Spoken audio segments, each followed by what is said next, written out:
We can begin, Okay. Professor. Okay. All Yes. right. Want to make sure. All right. Tonight we're going to get into basically looking at the theme of the kingdom of God, beginning in the first part of the Old Testament. Vamos a comenzar a estudiar el tema del reino de Dios, comenzando en la primera parte del Antiguo Testamento.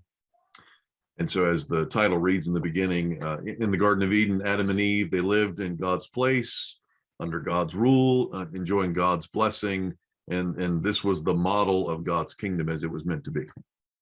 Como sabemos, Adán y Eva vivían en la presencia de Dios, en el lugar donde Dios habitaba, y este era un modelo del reino de Dios como Dios lo había diseñado.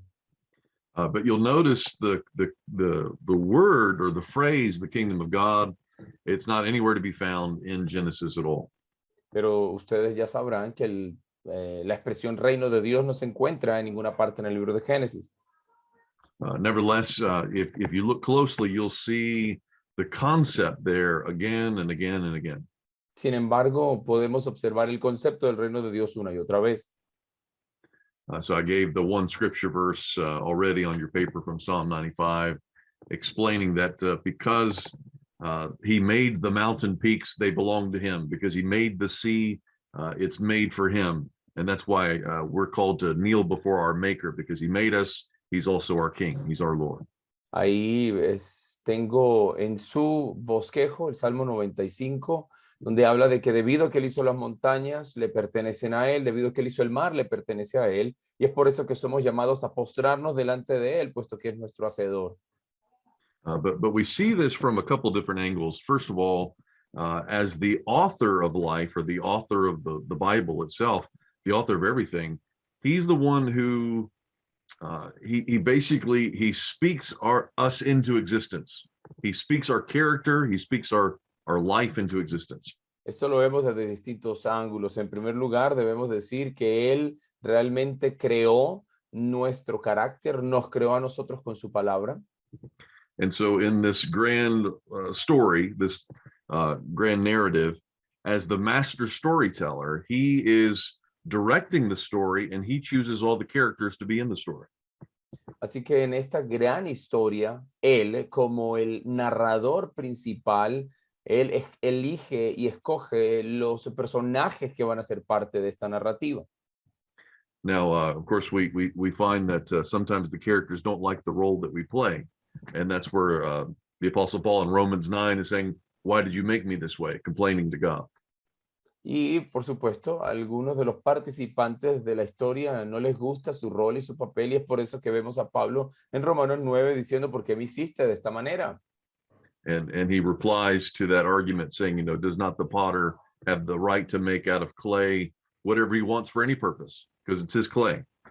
Y la respuesta a eso es, ¿acaso el alfarero no tiene el derecho de hacer con sus manos las vasijas que quiera para el propósito que él diseñe? In the same way, the very fact that he's naming aspects of creation shows that he owns it, shows that he's the king over it. So he's naming the darkness night, he's naming the light day, things of that nature. Y el mero hecho de que él esté nombrando distintos aspectos y partes de la creación significa que le pertenecen a él. Está mencionando la oscuridad de la noche, está mencionando la luz del día, y significa que le pertenece. And it's not just that he speaks us into existence, he commands us into existence. He literally says, God says, let there be light, and there's light. He commands it, and it happens.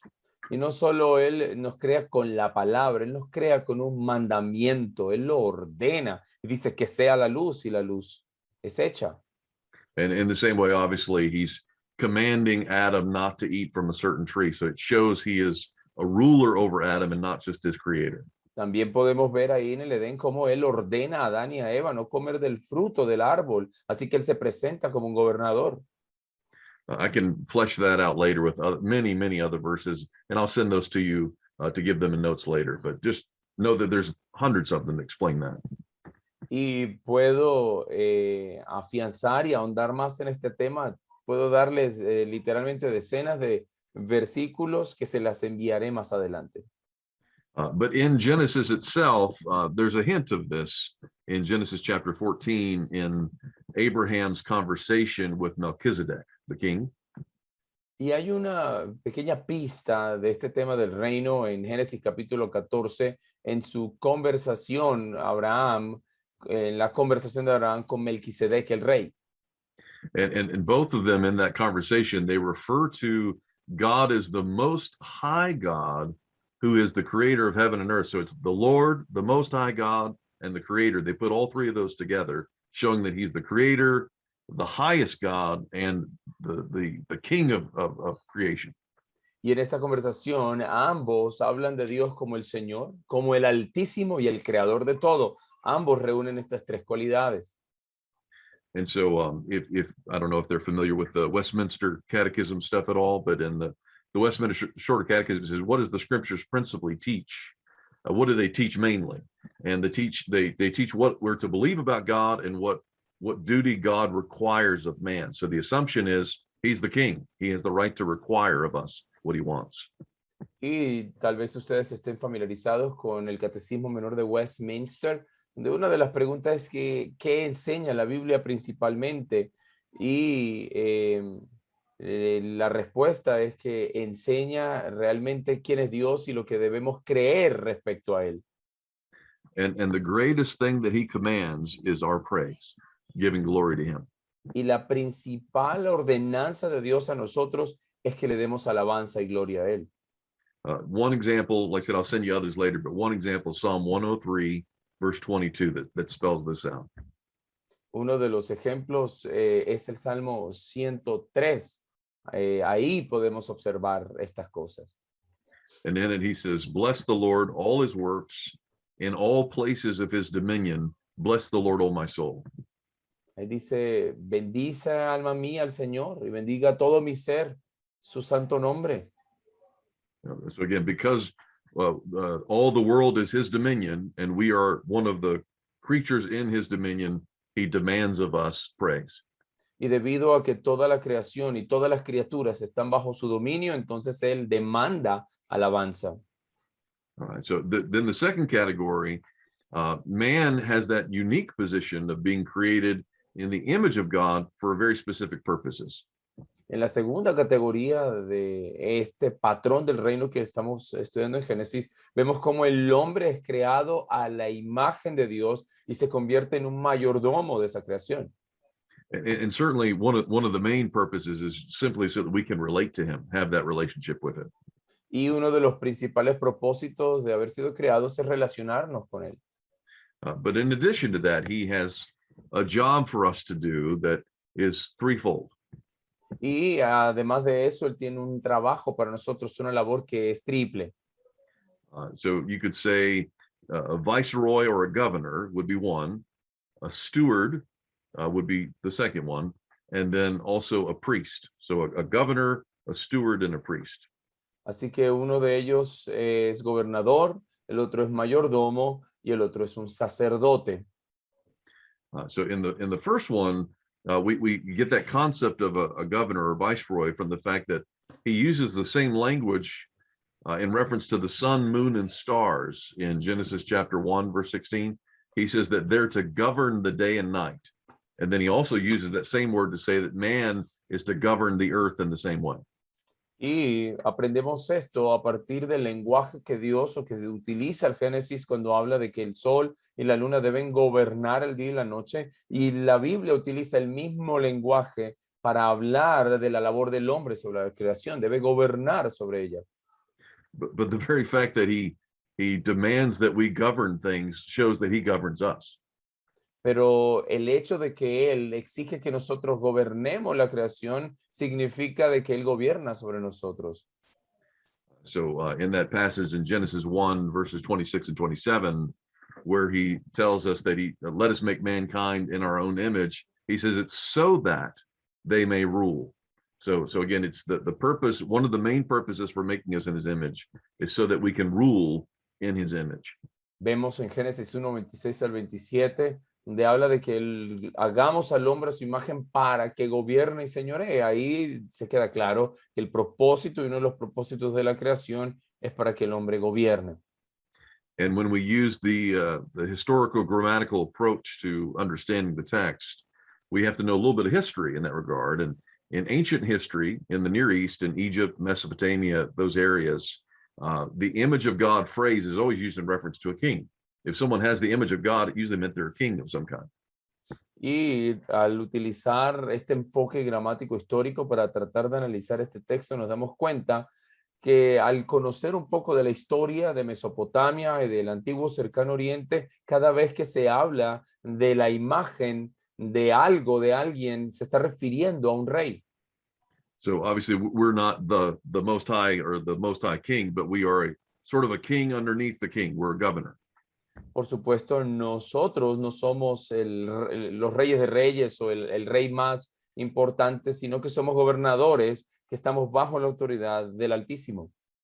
And we see that authority being given to man because now he's bringing all these wild animals and other creatures to Adam and then saying, Adam, why don't you name them? Because if you're giving them a name, then that means you have authority over them.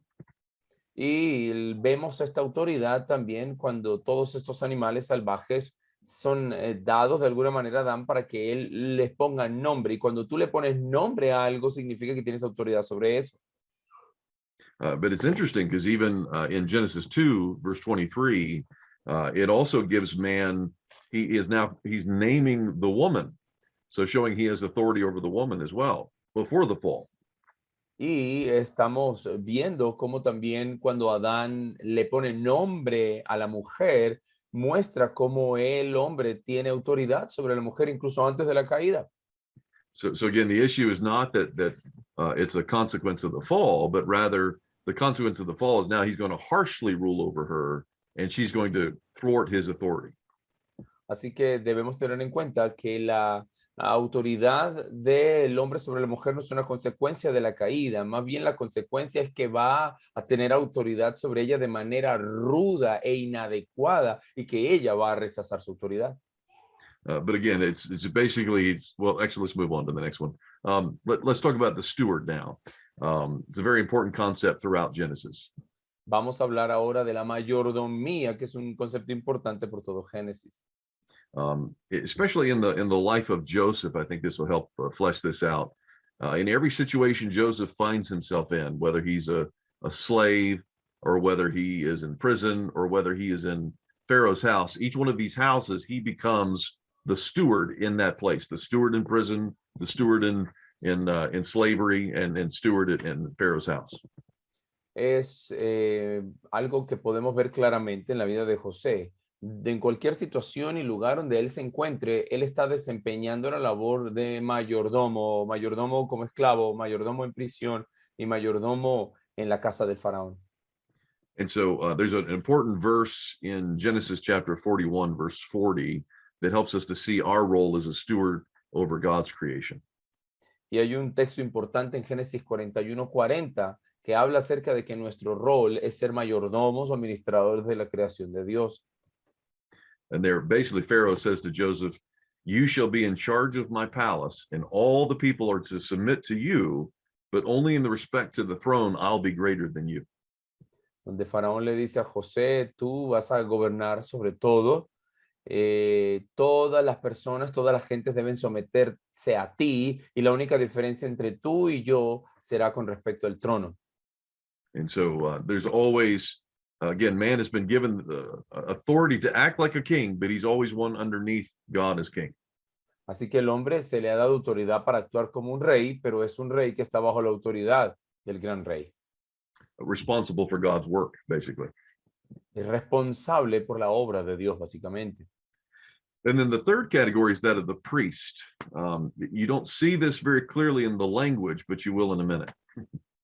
La tercera categoría es el rol de sacerdote. No lo vemos muy claramente en el lenguaje, pero ya lo veremos en un minuto. In Genesis chapter 2, verse 15, it's a very important text that it's easily, we can easily read it and not catch what he's saying there. Uno de los pasajes claves es Génesis 2:16. Podemos leerlo rápidamente y tal vez no darnos cuenta lo que dice. So he gives to Adam the responsibility, once he puts him in the Garden of Eden, basically to work it and take care of it, or to to work it and keep it is the way it's phrased in the language. La frase que se usa allí, es que Dios pone a Adán en el jardín del Edén para labrarlo y cuidarlo. So we might think of that just in terms of like farming or something of that nature, but there's more to it than that. He's not just talking about the ground, but he's talking about the place, the whole place, God's place. Y a veces al leerlo tenemos la impresión de que está hablando de simplemente hacer labores agrícolas, pero realmente no está hablando solo de la tierra, sino del lugar en general. And what we'll see is in two places in the book of Numbers, those exact two words are placed side by side to show the work of a priest or Levite inside the tabernacle, what he's supposed to do.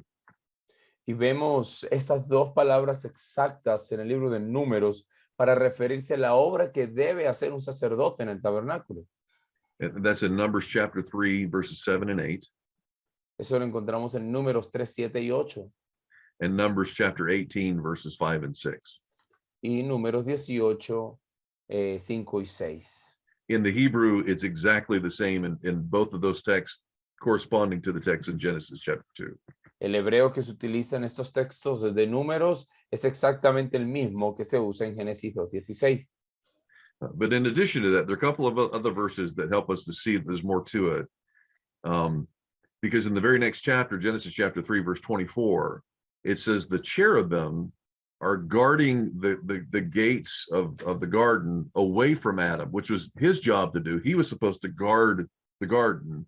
Now that's been taken away from him, and now the cherubim are guarding it instead.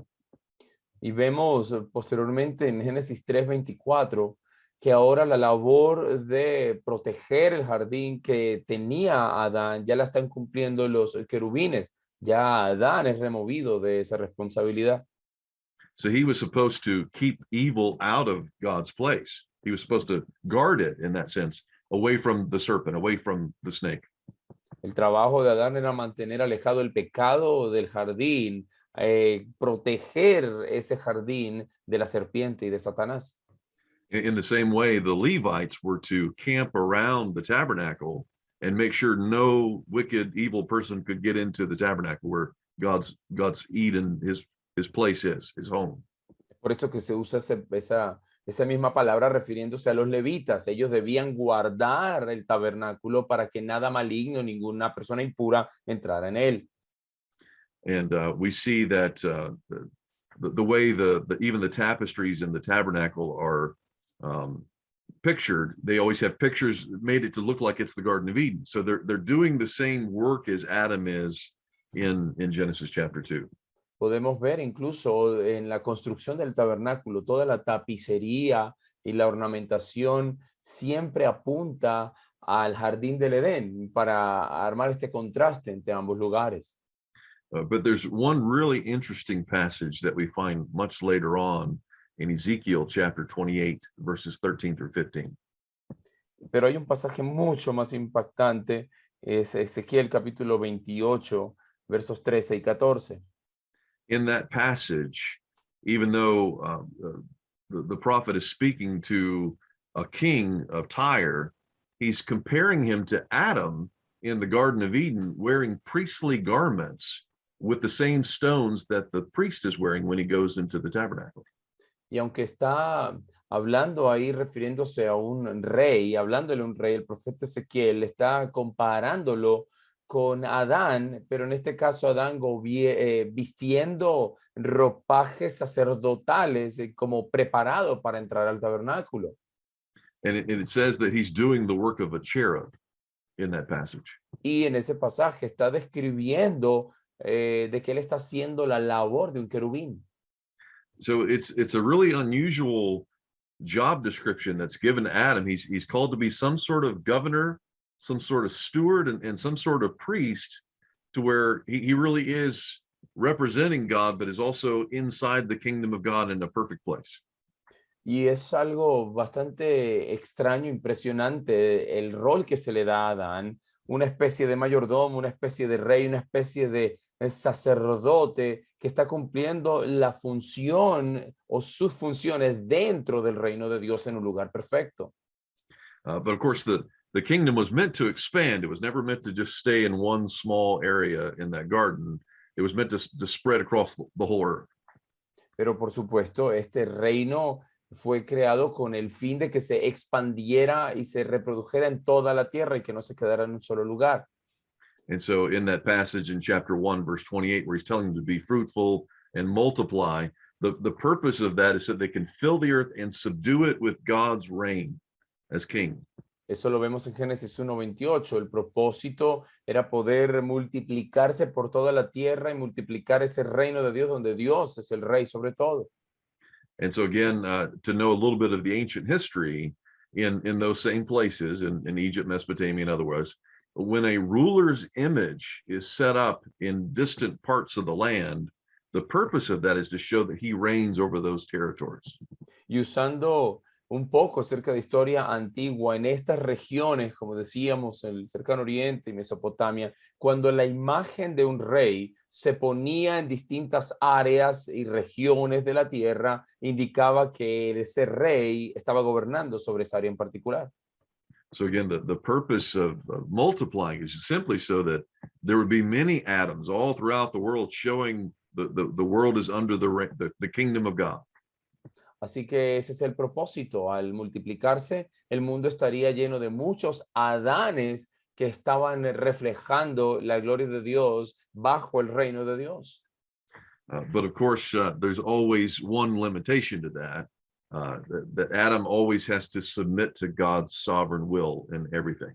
Por supuesto, hay una limitación. Adán tenía que sujetarse a la voluntad soberana de Dios en todo sentido. And so that's when we get to the next point. God's covenant with Adam is a test to see whether he's going to continue to submit to God's reign as a governor, as a steward, as a priest. Y es por eso que más adelante vemos en el pacto de Dios cómo se da fe del rol que tiene Adán como mayordomo, sacerdote, como rey. And so he purposely gives him a command to test his obedience to the true king of the world. Y con Abraham se le hace una prueba realmente de su obediencia al verdadero rey del mundo. And even though it doesn't state that it is a covenant in Genesis, we see later on in Hosea chapter 6, verse 7, that clearly he's referencing a covenant that's made with Adam in the Garden of Eden that was broken.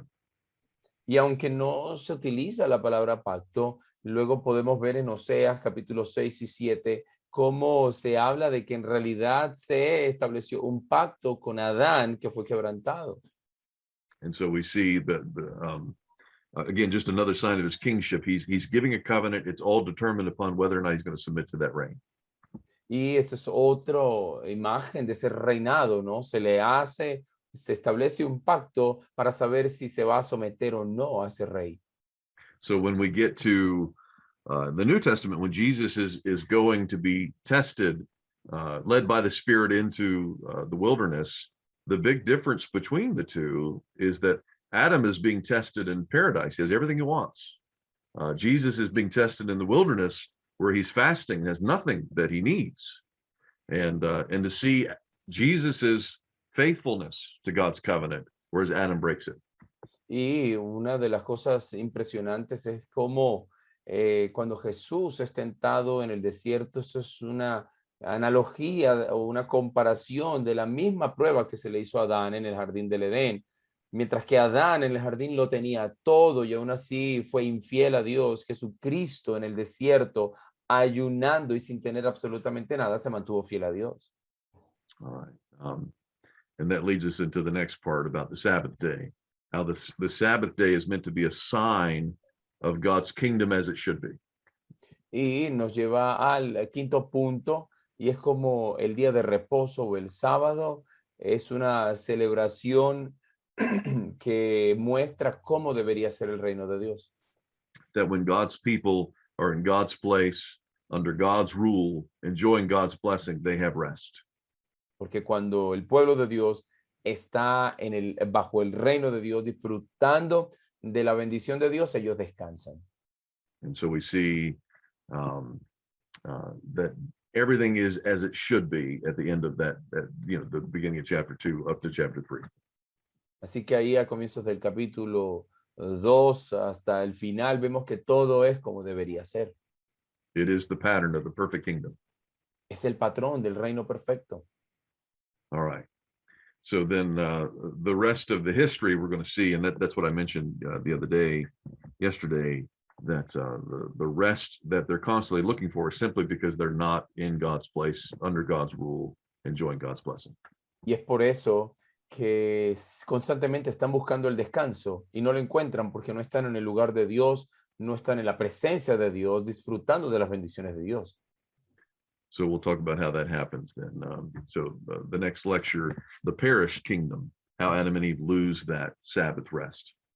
Así que más adelante hablaremos de eso, pero ahora entraremos al tema del reino perecido o el reino perdido, cómo Adán y Eva pierden ese descanso.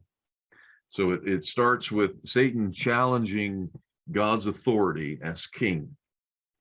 Todo comienza con Satanás desafiando la autoridad de Dios como rey. And if you look at a couple of verses, maybe have them turn there, they could see it. Genesis chapter 3, verse 1. Podemos ver un par de versículos como Génesis 3:1, por ejemplo. You'll notice in that part of the text, he begins simply by questioning God's authority. Ustedes pueden darse cuenta cómo Satanás comienza cuestionando la autoridad de Dios. Saying, did God really say this? You must not eat from any tree in the garden. Almost as if God is ridiculous for saying such a thing. Es como, en verdad Dios dijo esto, que no comieran de ningún árbol, casi como diciendo, qué ridículo es Dios al decir tal cosa. And then when he goes a little bit further, after Eve tries to defend God, now he comes right out and denies God's authority. Y luego cuando Eva trata de alguna manera de defender a Dios, Satanás incursiona, arremete, negando la autoridad de Dios. In verses 4 and 5 of that same text, he then says, you certainly won't die. God knows that when you eat it, your eyes will be open. You'll be like God, knowing good and evil. So you'll be better than God. Satanás dice, no, no es cierto, no van a morir. Sencillamente cuando coman eso, sus ojos se abrirán y conocerán el bien y el mal, serán como Dios. Prácticamente serán mejores que Dios. And that's always the same tempting, right? Are we going to submit to God's authority, or are we going to be our own gods? Y siempre es la misma tentación. ¿Vamos a sujetarnos a la autoridad de Dios o vamos a ser nuestros propios dioses? Because all sin is a challenge to God's rightful rule over us. Porque todo pecado sencillamente es un desafío contra la autoridad de Dios sobre nosotros. And that he has absolute authority as Lord over every aspect of creation, including us. Puesto que Él tiene completa autoridad sobre todos los aspectos de su creación, incluyéndonos a nosotros. So in the second part there, where Adam and Eve are sitting in judgment on God's word and rejecting his reign. En la segunda parte vemos a Adán y a Eva desafiando la autoridad de Dios y rechazando su reino. You'll notice that instead of just accepting God's word, that this is good and this is evil. Así que ellos, en lugar de aceptar la palabra de Dios, esto es bueno y esto es malo, Instead, the woman is determining for herself now what is good. ahora es la mujer quien determina por sí misma lo que es bueno. Because it says she sees that the fruit is good. Porque dice que ella ve que la fruta es buena. And she sees that it seems desirable for getting wisdom. Y ella lo ve como algo deseable para obtener sabiduría. And so she eats it and gives it to her husband as well. Así que come y le comparte a su marido. Again, this is in direct contrast against everything that God has told us in the first chapter. He tells us what is good. He's declaring each time, this is good, this is good, this is good. All of this is good. And now she's saying, no, what you say is not good. I determine what is good for myself. Y esto se levanta en completo contraste a los capítulos anteriores, en el que Dios es el que está estableciendo lo que es bueno. Cada vez que Él crea algo, dice, esto es bueno, y vio Dios que era bueno. Pero ahora vemos a Eva diciendo, no, yo determino lo que es bueno y esta fruta es buena. Yeah, and it's the same way today. So that's the same issue when the culture continues to turn away from God. Not only do they not understand good, but they now call good evil and evil good. They do it both ways. Y es lo mismo en nuestra cultura actual. Ellos no solamente determinan lo que a su parecer es bueno, sino que le llaman bueno a lo malo y a lo malo bueno. And that's because they fell into Satan's trap. Y eso ocurre porque caen en la trampa de Satanás. Because he told them that if they went their own way, they would gain wisdom. Él les dice que si siguen su parecer van a obtener sabiduría. But by going their own way, they became fools. Pero lo cierto es que se hacen tontos. And so we see later on in Proverbs 1:7, we're taught it's the fear of the Lord is the beginning of wisdom. Por eso vemos en Proverbios 1:7 que el principio de la sabiduría es el temor al Señor. But in their case, because they no longer feared the Lord, it was the beginning of foolishness. Pero ya que ellos no temen al Señor, o la gente de este siglo no teme al Señor, pues es el principio de la necedad. But then along with that, you can't just say that the woman was at fault. Excuse me, Pastor, can you say that again? You can't just blame it all on the woman, that she's the one who caused all this. Pero hay que decir también que no podemos echarle todas las culpas a la mujer. Because again, you have to remember, it wasn't the woman that was told to work and guard the garden. It was Adam. It was his call. He was supposed to protect it. Recordemos que no fue la mujer quien fue llamada a labrar y proteger el jardín. Eso era la labor del hombre. And he just stood there as a creature in God's kingdom, continued to deny God's authority, and he said nothing.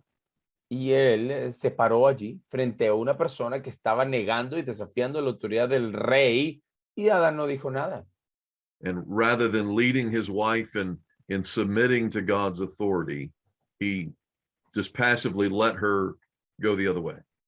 Y en lugar de establecer y afirmar la autoridad de Dios en ese momento, sencillamente permitió que su mujer siguiera a su parecer. And so again, we see the same issue today as well. You know, men not taking the responsibility as a leader in their home seriously. Y lo vemos hoy en día también, hombres que no toman su rol con responsabilidad de dirigir y guiar a sus esposas y sus hogares. But it's interesting, when God comes looking for them in the garden, he doesn't ask where Eve is, he asks where Adam is. Y es interesante que cuando Dios se acerca al jardín, él no pregunta por Eva, sino por Adán. Because he's the one who's responsible. He's the one who's supposed to be guarding. Porque él es quien es responsable, el que se suponía que debía guardar el jardín. But then on top of that, on top of the fact that he has not taken his responsibility, Pero aparte de que no tomó su responsabilidad, he, in addition, now begins to blame God for his failure. ahora termina culpando a Dios por su fracaso. And even accuse God of evil for giving him this wife in the first place. Incluso juzga a Dios como un Dios malo por haberle dado en primer lugar a esa mujer. He says in chapter 3, verse 12, En el capítulo 3, verso 12, he says, the woman you put here with me, dice, la mujer que me diste por compañera, she gave me from the fruit and I ate it. me dio del fruto y lo comí. So he's insinuating that God has given him an evil gift, Él está insinuando aquí que Dios le había dado un regalo maligno. when all along it's his evil heart that allowed this. Pero lo cierto del asunto es que fue su malvado corazón que permitió esto. And we see again the same pattern throughout Scripture. Vemos el mismo patrón por toda la escritura. When men fail to obey the Lord and submit to his authority, Cuando el hombre falla en obedecer al Señor y someterse a su autoridad, they have a tendency then to accuse God of evil. tiene la tendencia a los seres humanos de culpar a Dios como malo. For example, in Deuteronomy chapter 1, verse 27, Por ejemplo, Deuteronomio 1:27, literally the Israelites say, the Lord hates us. literalmente los israelitas dicen, el Señor nos odia. He is the one who brought us out of Egypt, delivering us into the hands of the Amorites to destroy us. Él dice, nos hizo salir de Egipto para entregarnos en manos de los amorreos y destruirnos. All because they didn't trust the Lord and didn't submit to his authority. Y todo esto lo dicen porque no confiaron en el Señor y no se sujetaron a su autoridad. And as a result of his failure and as of his sin and his cosmic rebellion against the king of all the universe, Y como resultado de su fracaso y de esta rebelión cósmica contra el Rey del Universo, he loses something of God's friendship, his blessing, and his place in his home. él pierde la bendición de Dios, pierde la amistad de Dios, pierde la paz y la plenitud en su hogar. Before we get there, though, despite what Adam has done, despite his rebellion, God still sits on his throne. Excuse me, Professor. Despite Adam's rebellion, what? God still is sitting on his throne. He's still the king. Pero a pesar de la rebelión de Adán, Dios todavía sigue sentado en su trono. So even though man thinks that God is not his king, he still is. Pero aunque el hombre sigue pensando que Dios no es su rey, Dios sigue siendo el rey. And God actually proves that in two ways. First, through his judgment, and then also through his redemption. Y Dios prueba que él sigue siendo el rey a través de dos maneras. Primero, a través de su juicio y segundo, a través de su redención. The very fact that God kicks Adam and Eve out of the garden in judgment shows he's still the king. El mismo hecho de que Dios haya echado fuera a Adán y a Eva del paraíso, prueba de que él sigue siendo el rey. Because in that case, he's protecting his kingdom from those two evil people. Porque en ese caso Dios está protegiendo su reino de estas dos personas malas. But part of the grace of God is that he doesn't immediately destroy the garden. Pero parte de la gracia de Dios es que él no destruye el jardín inmediatamente. Rather, instead, he just has the cherubim guard the garden away from the two of them. En lugar de eso, pone a los querubines protegiendo el jardín de ambas personas. Which hints at the fact that there may be a possible return, but in some way that can't be seen just yet. Sin embargo, como tratando de mostrar que puede haber un regreso posible, pero no en este momento. But right now, we're seeing the consequences. First, he loses some aspect of that fellowship, that friendship with God. Pero ahora lo que estamos viendo son las consecuencias de ese fracaso y pierde en primer lugar la amistad con Dios.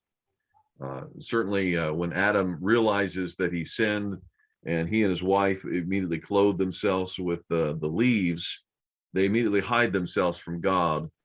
And as he's walking, as he does every day, for the first time, God can't find Adam and Eve in the garden. Y nos damos cuenta que una vez que ellos pecan, están tratando de ocultarse, de esconderse de Dios. Es la primera vez que Dios, al entrar al jardín, no puede ver a Adán y Eva, no los encuentra. For the first time, Adam and Eve are terrified of God because of their sin. Por primera vez en su relación, Adán y Eva están aterrorizados de Dios debido a su pecado. And in addition to losing that fellowship, they also lose something of God's blessing. Y aparte de perder la amistad con Dios, pierden su bendición. We see that in Genesis chapter 3, verse 17, the ground is cursed because of Adam's sin. Vemos cómo en Génesis 3:17 la tierra es maldita debido al pecado de Adán. But again, part of the grace is that he doesn't immediately curse Adam, but rather curses the ground instead. Y parte de la gracia de Dios es que él no maldice a Adán inmediatamente, sino que maldice la tierra primero. Again, gives us some hope for Adam. God still has something in store. Eso es como darle cierta esperanza a Adán. And then in addition to that, obviously his home is forfeited. So he's kicked out of the Garden of Eden, but still allowed to live on earth. Y aparte de todo, además de todo, también su casa, pierde su casa, aunque se le permite todavía vivir en la tierra. But then we see the image of God is still in Adam, but now it's distorted. Now he doesn't represent God like he should. En cuarto lugar, vemos como la imagen de Dios entonces en Adán es distorsionada, la posee, pero ya no representa a Dios como debería. And that image becomes more and more distorted each generation from then on. Y a partir de ahí, la imagen de Dios se sigue distorsionando cada vez más en cada nueva generación. And so the next number of chapters in Genesis, it just shows it getting worse and worse, just a complete rebellion by the entire human race, seemingly. Ya vemos en los capítulos posteriores cómo realmente todo empeora y hay una rebelión total de la raza humana contra Dios. And we see in Genesis chapter 4, the son of Adam, Cain, for the first time, a man himself is cursed. God curses Adam because of his sin, because of his murder. Vemos en Génesis capítulo 4 cómo por primera vez un hombre es declarado maldito y ese es Caín por haber asesinado a su hermano. And then later on in Genesis chapter 9, again, he's cursing Canaan. Y más adelante en Génesis capítulo 9 está maldiciendo a Canaán. So instead of enjoying the blessing of God in the kingdom of God, God is now dispensing curses. Así que en lugar el ser humano de estar disfrutando de las bendiciones de Dios, ahora Dios está entregando maldiciones. And not having the blessing of God, not having his friendship, not having his home, his protection, Y al no tener la amistad, la bendición y la protección de Dios, Cain is the first one who builds a city to try to protect himself. Caín entonces es el primero que construye una ciudad tratando de protegerse a sí mismo. But then we see that city becoming even more wicked. It's encouraging more and more wickedness. Vemos cómo esa ciudad lo que hace, lo que resulta es en promoviendo más y más la maldad. If Cain was considered evil, his descendant Lamech is even worse. Si Caín es considerado maligno o malo, Lamec, su descendiente, es mucho peor. He's now married to two wives, and he's boasting to his wives how he killed a man merely for slighting him. Y vemos cómo ahora tiene dos esposas y luego asesina a un hombre sencillamente porque le mintió. Nevertheless, the image of God is still in them. Sin embargo, la imagen de Dios sigue en ellos. But they're not living for God. They're not giving glory to God. Pero ya no viven para Dios, no le dan gloria a Él. And so we see some aspect of secular culture and art, a lot of the things that we like today. Así que vemos ahí en la narrativa algunos aspectos del arte y de la cultura y muchas de las cosas que nos gustan hoy. All of these come from Cain's descendants. Todo esto viene de los descendientes de Caín. They're still showing the works of God and beauty and order, but they're not representing God. Todavía estas cosas, algunas de estas cosas muestran la hermosura de Dios, el orden de Dios, pero no representan a Dios completamente. But within just a few generations, they become so wicked that God just wants to wipe them out altogether. Y algunas generaciones más adelante se vuelven tan malos que Dios decide borrarlos a todos. And so we see in Genesis chapter 6 that God is wanting to, he sees how desperately wicked the heart of man is and just wants to, he regrets that he made him, wants to wipe him off the earth. Y por eso vemos en Génesis 6 cómo el corazón del hombre está prácticamente incurablemente enfermo y malvado y decide Dios matarlos a todos. And the Apostle Paul later on in Romans chapter 1 is explaining the reason for this, why he's wiping them off the earth. Pablo en Romanos 1 está explicando la razón de esto, por qué Dios decide matarlos a todos. And he says it's because they knew God, but they didn't glorify him as God. Pablo dice que porque conocían a Dios, pero no lo glorificaron como Dios. The very fact that they were made in the image of God, they were supposed to be reflecting that image to give glory to him. El mismo hecho de que fueron creados a imagen de Dios, deberían estar reflejando esa imagen para darle gloria a Dios.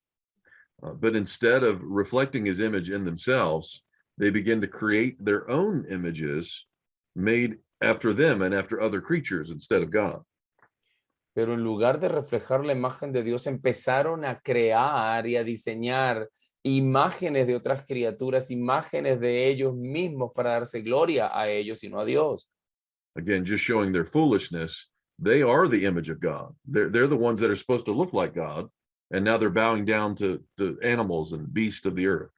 Y esto muestra su tontería, cómo se hicieron tontos. Ellos son los que llevan la imagen de Dios, pero ahora se están postrando ante criaturas. So Paul's commentary on that passage is that they become fools, they become idolaters, and as a result, they become really immoral men in every way. Así que el comentario de Pablo sobre ese pasaje es que ellos se hicieron tontos, se hicieron inmorales, se hicieron tontos. Nevertheless, they still bear the image of God. Y aún así siguen ciertos portadores de la imagen de Dios. And we see that even after God wipes them off the face of the earth with the flood, later when God renews a covenant with Noah, Vemos cómo después de Dios haberlos borrado de la faz de la tierra, renueva un pacto con Noé. In Genesis chapter 9, he says, "For now on, anyone who sheds man's blood will be shed by man because he bears the image of God." Y es cuando le dice a Noé que a partir de este momento cualquiera que derrame sangre de otro ser humano, también se derramará su sangre, ya que esa persona es portadora de la imagen de Dios. So again, God is still reigning. He still is in control. He's going to accomplish his purposes. Así que esto muestra que Dios todavía está reinando, está en control y cumpliendo sus propósitos. But then the next section goes on to the Tower of Babel, and again, man's attempt to create his own kingdom apart from God. Luego seguimos y vemos un hombre que quiere crear su propio reino en Génesis 11, ahí en la Torre de Babel. And to create a religion without God. Quiere crear una religión sin Dios. You can pretty much go to any place in the world and you can find some sort of a monument, some sort of pyramid, some sort of ziggurat, something that's building up to reach the heavens. Pueden ir a cualquier parte del mundo y encontrar cualquier tipo de monumento, de zigurat, de pirámide, tratando de alcanzar el cielo. Again, they'll all go by different gods, different religions, but the concept's the same. They're trying to reach paradise without God. Y tienen dioses diferentes, diferentes religiones, pero el concepto es el mismo, tratando de alcanzar el cielo sin Dios. And again, the reason that they're doing this is because they refuse to submit to God as the king over the universe. Y otra vez, la razón por la cual hacen esto es que han rechazado someterse a Dios como rey del universo. And refusing to obey his commands. Están rechazando obedecer sus mandamientos, se rehúsan a obedecer sus mandamientos. So they were told to be fruitful, to multiply, to fill the earth. Se les dijo que fueran fructíferos, que se multiplicaran y llenaran la tierra.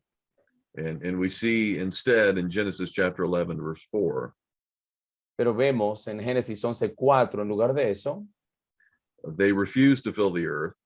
They refuse to spread out. They want to build a city that reaches to its towers to the heavens so that they won't be dispersed over the face of the earth. en lugar de eso, rechazaron esa ordenanza de Dios y se rehusaron a expandirse sobre la tierra, multiplicarse, más bien querían estar todos juntos y construir una torre que llegara hasta el cielo. And they do this, it says, so that they can make a name for themselves rather than praise the name of God.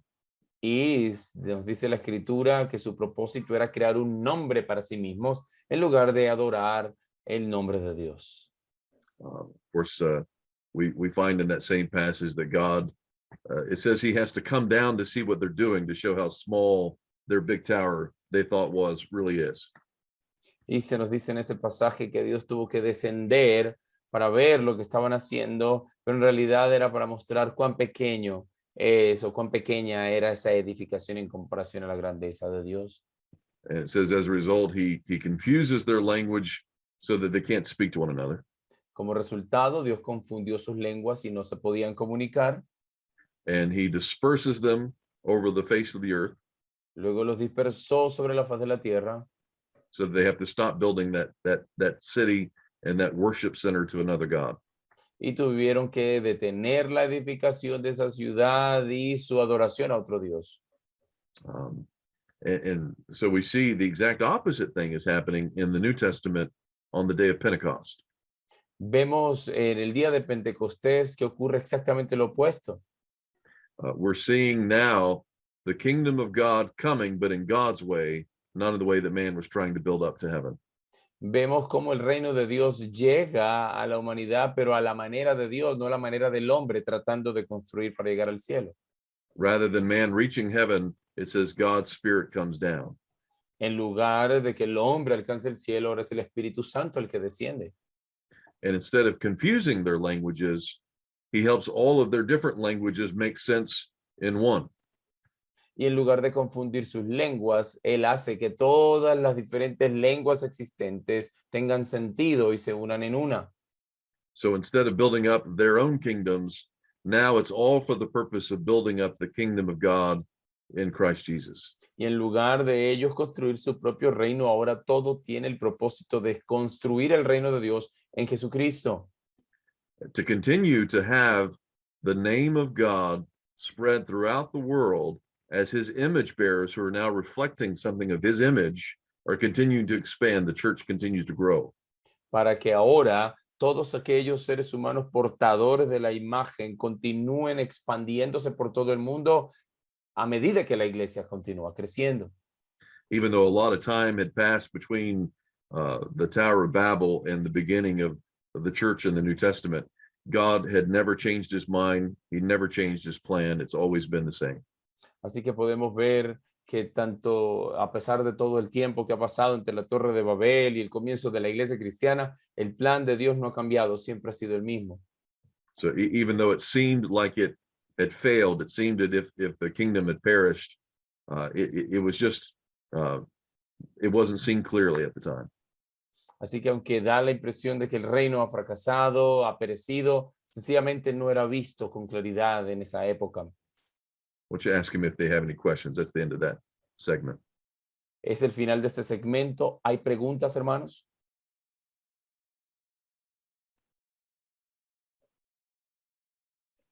Hermano Gaspar, adelante. Buenas noches, bendiciones a todos. Buenas noches. Buenas noches. Una pregunta para el pastor, doctor Bolling.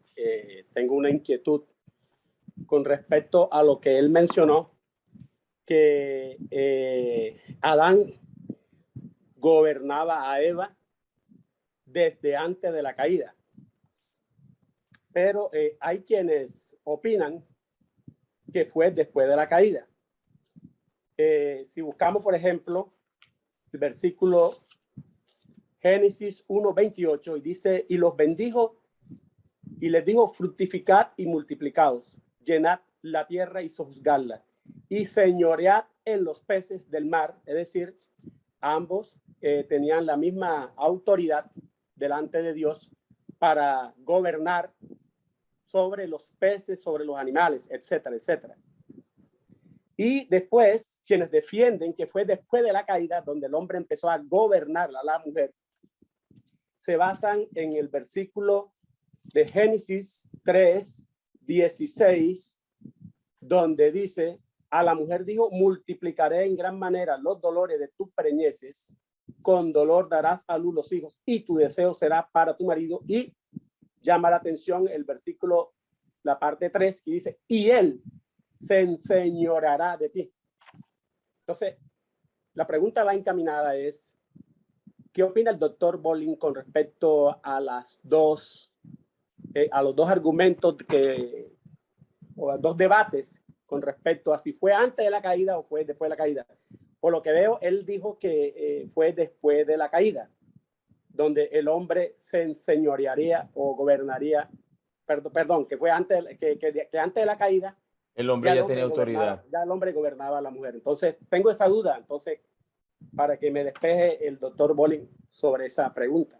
But Pastor, our brother would like you to expand and explain a little bit more about the authority of men over the woman. You said that authority began before the fall, but as we all know, there are some that say that authority began after the fall. I recall that you explained that authority was going to be harshed after the fall. But our brother would like to know a little bit more about your position on this. Sure. Just again, just in the sense that the very fact that God names things that he has created, by naming them, he's showing his authority over them. Una de las cosas que debemos tener en cuenta, en primer lugar, que cuando Dios le da nombre a las cosas, eso es un significado de que tiene autoridad sobre ellas. In the same way, God brings the animals to Adam so that he can name them to show his authority over the animals. La misma manera y lo mismo vemos en Adán, dándole nombre a los animales, mostrando que tiene autoridad sobre ellos. And then the same way we see Adam, when God brings the woman to him, it's the same concept. He's bringing her to him so that he can name her, so that he can show authority over that.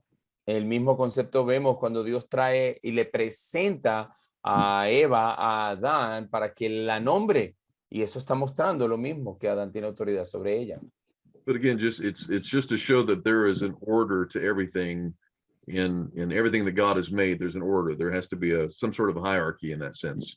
Government, church, there's always someone who's been placed in authority over others. Y sencillamente esto se hace para mostrar un orden en la creación. Siempre vamos a encontrar que hay personas que están en autoridad sobre otras. Lo vemos en la iglesia. Ese es el orden de la creación.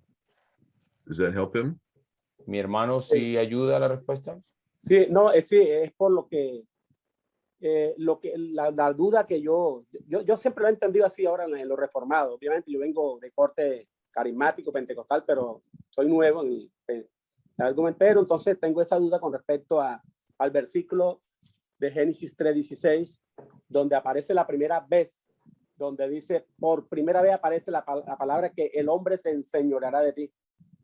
Yeah, entonces, what esa es la about gran duda que yo tengo. What about 3:16 when it says that the man, he says for the first time we see God saying that the man will rule over the woman. So again, it just means, so it says that the woman's desire will be for him. And the context of that is that she will want to fight against his authority, but nevertheless, he will rule over her still, even sort of against her wishes, if you will. But so the very issue, it's the same. When God called Adam to be an authority over the animals, we see that he's giving his authority away to the snake by allowing the snake to tell him what is right and what is wrong. In the same way, he's giving his authority over to the woman when the woman gives him the fruit, rather than him saying, no, we're not going to do that. You follow me? So each time he's giving his authority away to the animal and then giving his authority away over to the woman as well.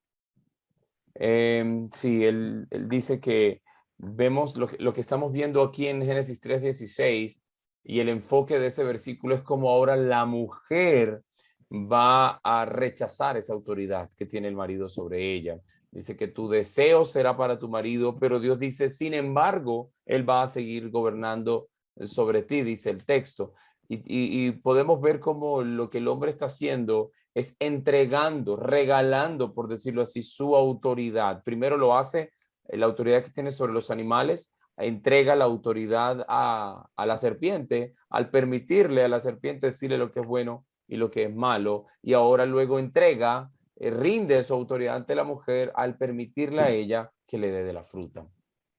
Again, it's the same concept. The very fact that he takes the woman out of the man shows a very special relationship between those two, of how, again, he takes her out of him, but then brings her to him as a gift to him, if you will, to be a helper to him. The very concept of a helper in that sense is someone who's assisting. And so she's called to be his assistant. Así que el mismo concepto, de hecho, de haber tomado a la mujer del esposo y luego presentársela a ella a él para que sea ayuda idónea, eso está mostrando de que ella es alguien que asiste, alguien que apoya. Listo, hermano. Muchas gracias. Creo que la hermana Liliana iba a hacer una pregunta. Sí, yo. Buenas noches. Buenas noches. Buenas noches. Mi pregunta quizás el doctor no la tocó o el profesor no la tocó, pero yo estuve leyendo los textos pues los dos textos recomendados, y en ese de la estrategia divina, el autor hablaba que él no sabía en sí el origen del mal. La verdad, bueno, me pareció haberlo leído en alguna parte del texto. Pero yo me quedé pensando en lo que dice Ezequiel 28, el capítulo 28. Uno podría tomar ese pasaje bíblico como para sustentar el origen del mal. Ezequiel 28.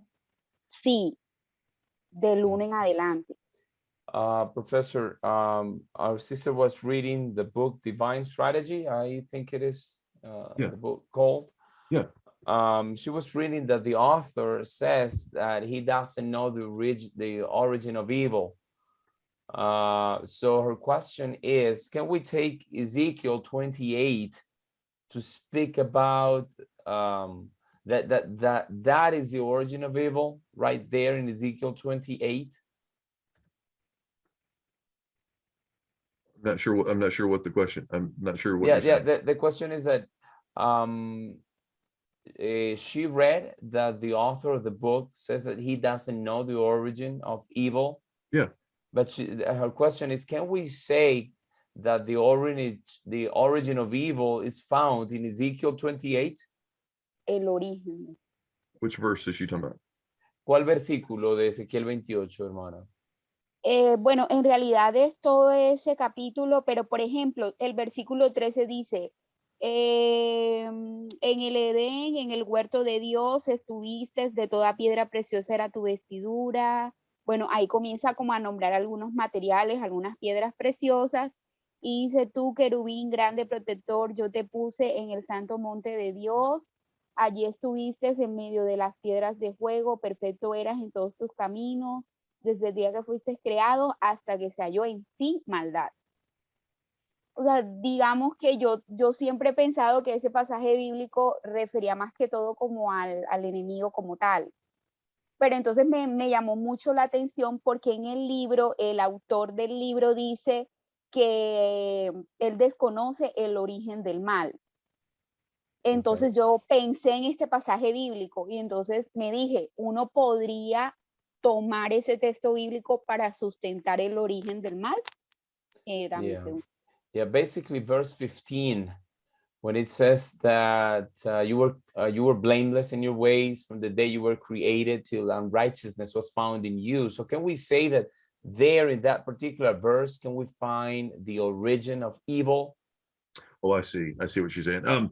So what the author means by he doesn't know where the evil comes from, he's not saying that, obviously we know that the devil is evil. We get that concept. But the question is, how does a good creature like an angel, that Satan is a fallen angel, how does he become evil? Where does that evil come from if God made him good? And all we're saying, it's a philosophical question that we really can't answer because we don't know the answer. I mean, I don't think you're going to find the answer in a particular verse of saying, well, we know that he became evil and he became unrighteous, but why? We don't know why. No author's ever been able to answer that question. It's called the problem of evil for a reason. We can't answer the question, where does it come from? Because God is not the author of evil. If he's not the author, well, then how does evil enter the story? Sí, la pregunta realmente es una pregunta filosófica y cuando el autor dice que desconoce el origen del mal, no se está refiriendo al desconocimiento de que Satanás realmente es el que produce el mal y trae el mal al Edén. Pero la pregunta es más allá de eso, siendo Satanás un ser creado por Dios, un ser creado bueno, ¿de dónde surge el mal? Dios no creó el mal, pero ¿cómo surge el mal en él?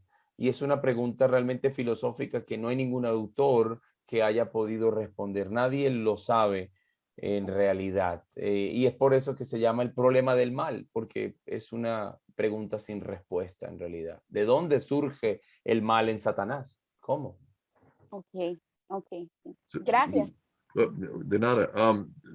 So we'll say we know that Satan is proud. So obviously it's his pride that leads him to greater evil. But where does his pride come from? You know, where does that willingness to challenge God come from? Certainly in the Garden of Eden, Satan brings that to Adam and Eve. But who brings it to Satan? You see what I'm saying? So somehow, if Satan is created as an angel, a good being, how does evil come out of a good being? We just don't know the answer.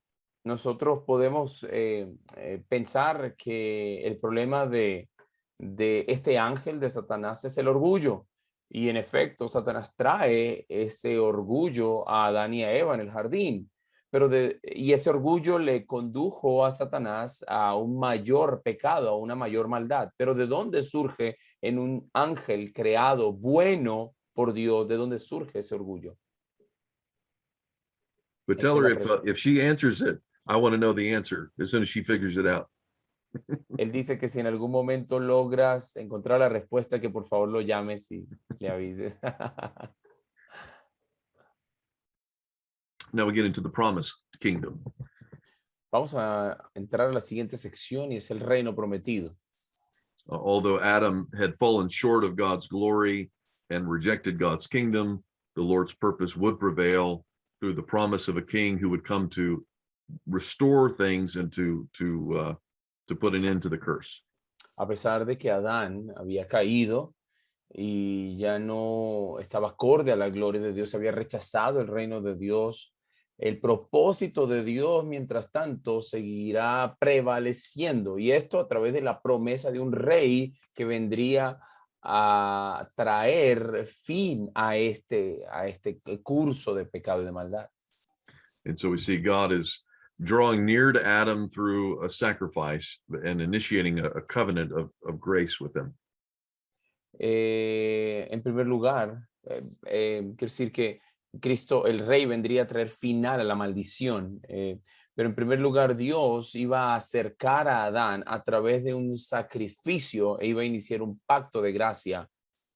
And so we see one of the first things he does in Genesis 3:21 is he is killing an animal in order to cover Adam and Eve's shame and guilt.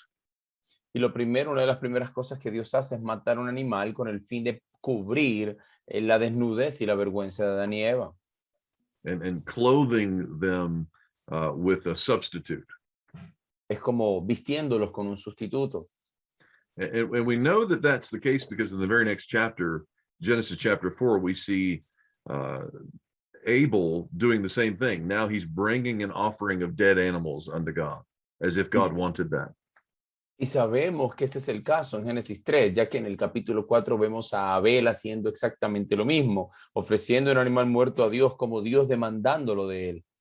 The very fact that God accepts that offering from Abel implies that he must have commanded Abel to bring it. El mismo hecho, el solo hecho de que Dios acepta esa ofrenda de Abel, nos da la indicación de que Dios lo demandó de Abel. And from that time on, in order to be brought back into a relationship with God, there had to be some sort of shedding of blood to cover over sin. Y a partir de ese momento, con el fin de restaurar la relación con Dios, todo ser humano debía haber algún tipo de derramamiento de sangre. But then in addition to immediately covering their sin, he also makes a way to end, he makes a way to defeat the one who has brought them into this mess, this harm. Y aparte de eso, aparte de este derramamiento de sangre, en ese momento empieza a hablar acerca de la derrota que iba a sufrir aquel que trajo toda esta maldición. But we see the first thing that has to happen is God has to break up the relationship between Satan, the woman, and the man working against him. Así que lo que tenía que hacer Dios en primer lugar es romper la relación que habían tenido Satanás y la mujer trabajando en contra de Dios mismo. And so instead of Satan and his animosity, his enmity against God, affecting the man and woman, now he's causing an animosity between Satan and the man and the woman. Así que de la misma manera en que la serpiente en su ánimo de traer una enemistad entre Dios y los hombres, ahora Dios está trayendo enemistad entre la serpiente y el hombre y la mujer. And that too is an aspect of God's grace because he's protecting them from Satan causing more harm against them. Y eso es un aspecto de la gracia de Dios también, puesto que Dios les está protegiendo de que Satanás traiga más maldad sobre ellos, más daño sobre ellos. Instead of crushing Adam and Eve, he desires to crush the serpent. Así que en lugar de aplastar a Adán y Eva, su deseo es aplastar a la serpiente. And so we see that in Genesis 3:15, where he promises to put that animosity between the seed of the serpent and the seed of the woman. He promises eventually to crush the head of the serpent, even though he strikes the heel of the seed of the woman. Y es por eso que Dios ahora establece esa enemistad entre la mujer y la serpiente y promete a un descendiente de la mujer que aplastaría la cabeza de la serpiente, aunque la serpiente le heriría en el talón. And so again, that's an aspect of God's grace, because he's separating his people from wickedness. He's constantly separating them unto him, away from the wickedness that would hinder them from having a relationship with God. Y eso otra vez es un aspecto de la gracia de Dios, por cuanto Dios los está protegiendo de que más maldad los alcance y de esa manera pueda Dios protegerlos de cualquier cosa que impida tenerles una relación con Él. But the problem with that, though, is it also means that there will be in every generation enemies of God's people that are in league with Satan, who hate Christ and his seed. Pero uno de los resultados de eso entonces es que en cada generación se levantarían enemigos de Dios, enemigos de Cristo, de su semilla, de su descendencia. But God promises that through even in those generations, that there'll still be a crushing of Satan's seed in each generation as well. Pero Dios promete que en cada una de esas generaciones también habrá una derrota de Satanás y de su descendencia. I'll give you just a few examples of that throughout Scripture. Les voy a dar unos ejemplos de eso en la Escritura. In Numbers chapter 24, verse 17, En Números 4:17, the king of Moab has hired Balaam to curse Israel. el rey de Moab contrata a Balaam para que maldiga a Israel. But Balaam is not allowed to speak any cursed word against Israel, but rather only blessing. Pero a Balaam no se le otorga la capacidad de pronunciar maldiciones contra Israel, sino solo bendiciones. And so in that verse, he's promising that a scepter will rise up out of Israel and will crush the foreheads of Moab instead, will crush the skulls of their people.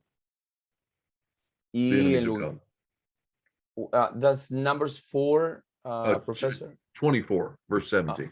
Oh, okay. Numbers Pero eso es Números 24, hermanos, el verso 17. Dice, pero en lugar de eso, entonces surgirá en Israel un rey que va a aplastar las cabezas de Moab. And we see something similar in the book of Judges, chapter 5, verse 26. Vemos también algo similar en Jueces 5:26. Mhm. Vemos también en Jueces 5:26. In that passage, again, the enemies are trying to wipe out the Israelites. También en ese pasaje estamos viendo cómo los enemigos de Israel están tratando de derrotarlos. During the time of Barak and Deborah. Eso es durante el tiempo de Débora y Barak. But even as he's about to wipe out the Israelites, it's actually a woman that God uses to put a tent peg through his head to crush his skull. So Jael crushes Sisera's skull. Y de hecho es una mujer a quien Dios usa realmente para poder atravesarle el cráneo a Sísara. Again, 2 Samuel chapter 22, verse 38. Segundo de Samuel 22:38. In that passage, David is saying at the end of his kingship, at the end of his life, that he pursued all of his enemies and he crushed them, that not one of them survived, they're all destroyed. Ahí está David diciendo al final de su reinado y al final de su vida que él persiguió a todos sus enemigos y los aplastó y ninguno de ellos sobrevivió. And there are a couple of passages in the Psalms in which, figuratively speaking, David is saying that God crushes the heads of the Leviathan, he crushes the head of Rahab, he crushes the head of all of these mythological beasts that sort of represent evil in the world.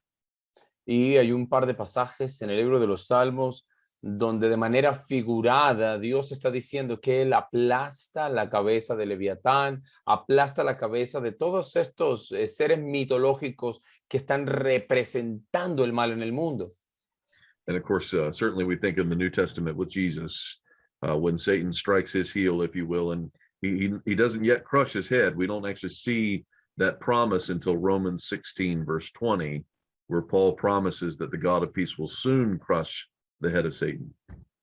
Y vemos lo mismo en el Nuevo Testamento, cómo Satanás de alguna manera hiere a Jesús en el calcañar.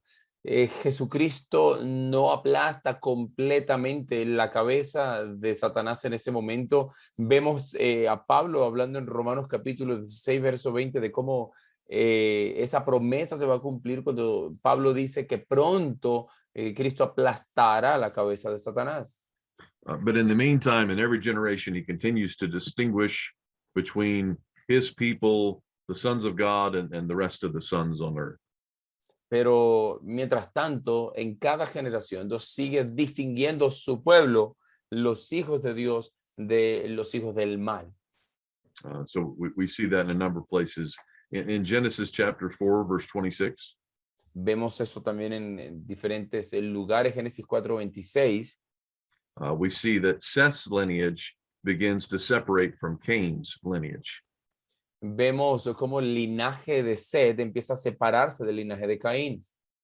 And it's Seth's lineage that is continuing to call upon God, or it can also be translated, begin to proclaim the name of the Lord. They're either calling upon his name in praise, or they're proclaiming his name to others.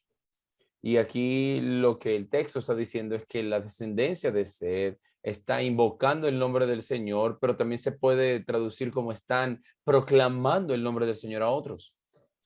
So you can see the concern then in Genesis chapter 6, when it says the sons of God see that the daughters of women are attractive and they want to take them as their wives. Así que eso es lo que vemos realmente en Génesis capítulo 6, cuando se habla de que los hijos de Dios empezaron a sentirse atraídos hacia las hijas de los hombres. Now, I'm not sure how it's translated. And do you all use the same translation, or are there a number of different translations you use? No sé aquí, mis hermanos, ustedes, cómo esté traducido este pasaje. ¿Ustedes siempre usan la misma traducción, hermanos? Hermano Jonathan, la Reina Valera, o usan distintas traducciones? Bueno, mayormente usamos la Reina Varela, pero a veces se utiliza la Biblia de las Américas. Okay. Basically, Reformed churches use two translations here, which is the Reina Valera, Mhm. The equivalent of the King James, and another one, which is the La Biblia de las Américas. It is the translation that the Reformed Study Bible use in Spanish. Gotcha. Okay. Mhm. All right. The reason why I ask is because in that passage in Genesis chapter 6, verse 2, I think you have them turn there to look there real quick. Pueden, por favor, dirigirse a Génesis 6:2 rápidamente. And then just read it in your translation so that they can hear it. Verse 1 and verse 2. Ok, versos 1 y 2. Voy a leerlo en la Biblia de las Américas. Aconteció que cuando los hombres comenzaron a multiplicarse sobre la superficie de la tierra y les nacieron hijas, los hijos de Dios vieron que las hijas de los hombres eran hermosas y tomaron para sí mujeres de entre todas las que les gustaban. All right. So in that context, the question is, who are the sons of God? En ese contexto, la pregunta es, o en ese pasaje, ¿quiénes son los hijos de Dios? As opposed to the sons of men or the daughters of men. En oposición a las hijas de los hombres. Now, probably there are some in this group that have been taught that the sons of God are referring to fallen angels. Posiblemente entre ustedes hay algunos que hayan sido enseñados en que los hijos de Dios aquí son ángeles caídos. Has anyone ever been taught that here?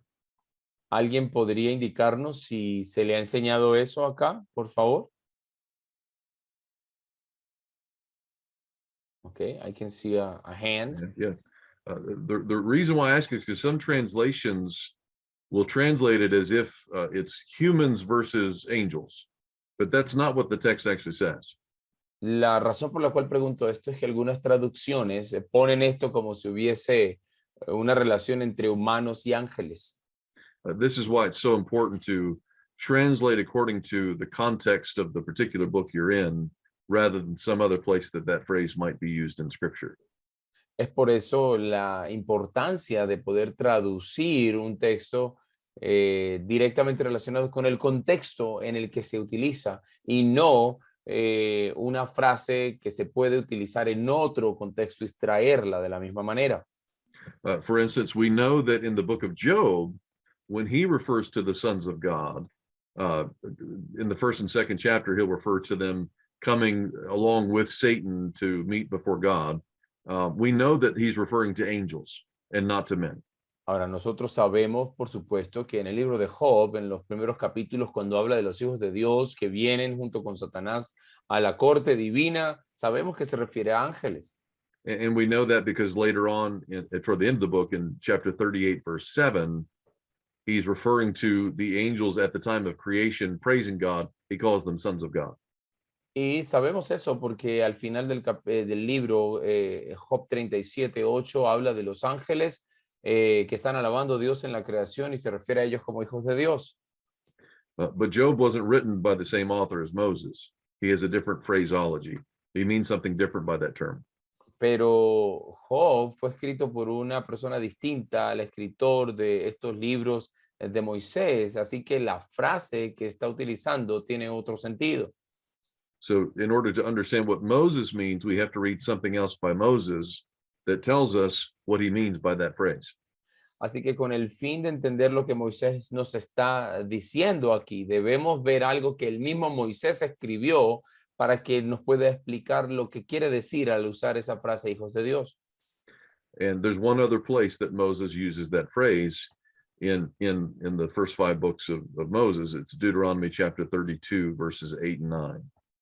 Y hay otra parte en los escritos de Moisés donde Moisés utiliza esa misma frase que encontramos en Génesis 6, y eso es 32, es Deuteronomio 32, 8 y 9.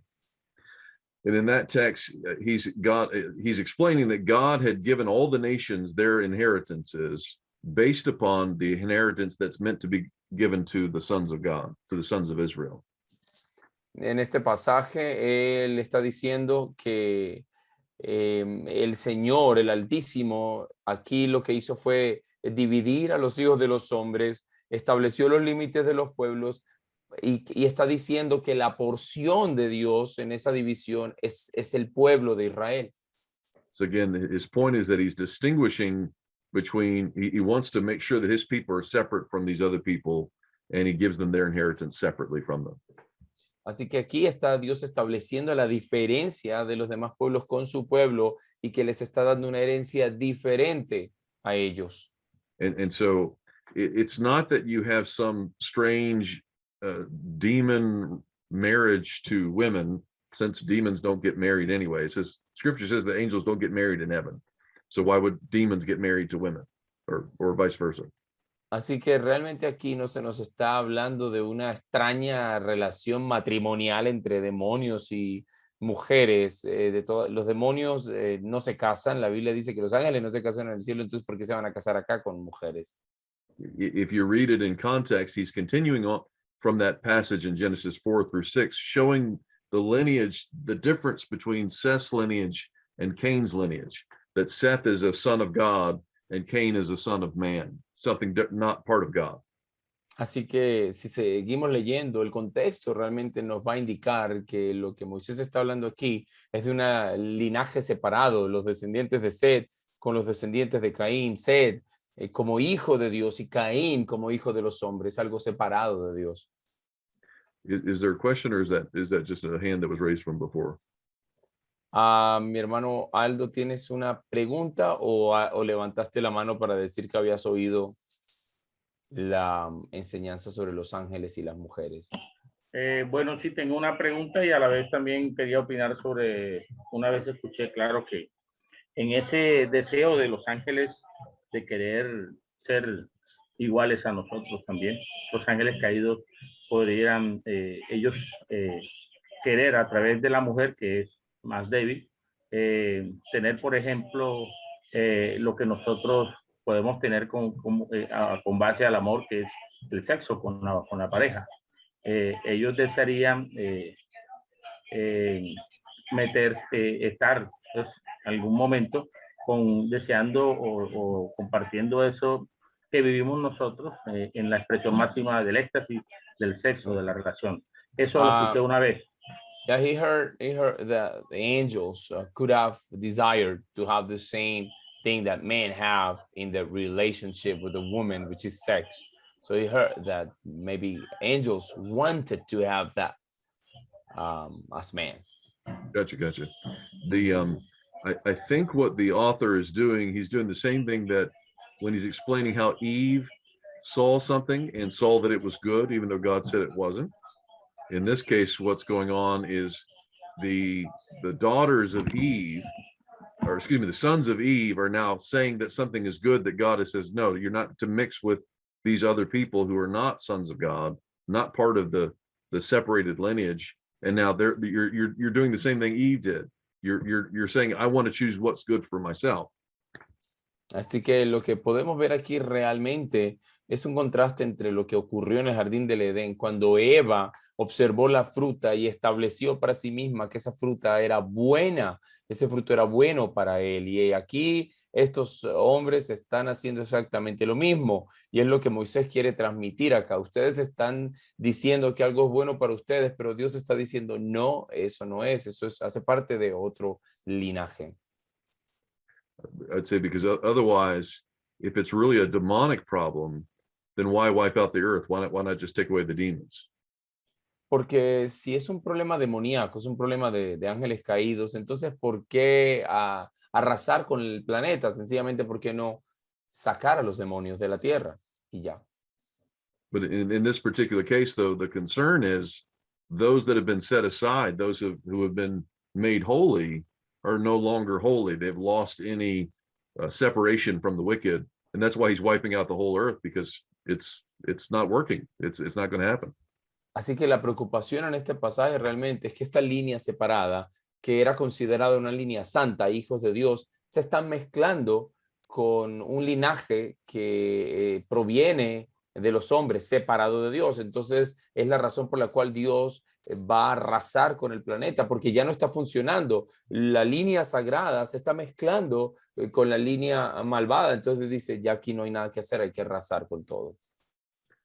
And I'm going to get to their question, but just one last comment I would say, and I think that's why constantly in the New Testament, when it uses that phrase, son of God, it's always someone in reference to a Christian, someone who does follow God.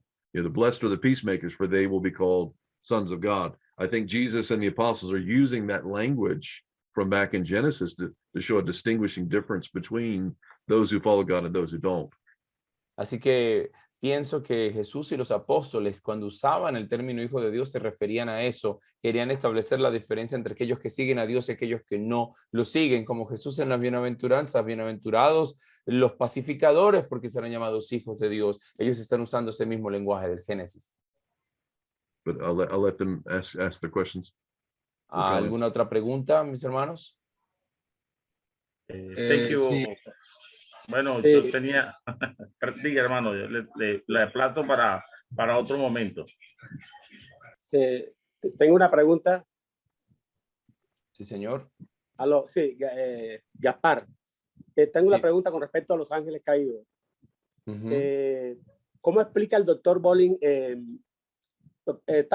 Bueno, siempre han habido dos posiciones, ¿no? Creo que existen otras posiciones, pero la más frecuente en general es la de los que fueron ángeles caídos y la de los hijos de Dios, como lo está explicando el doctor.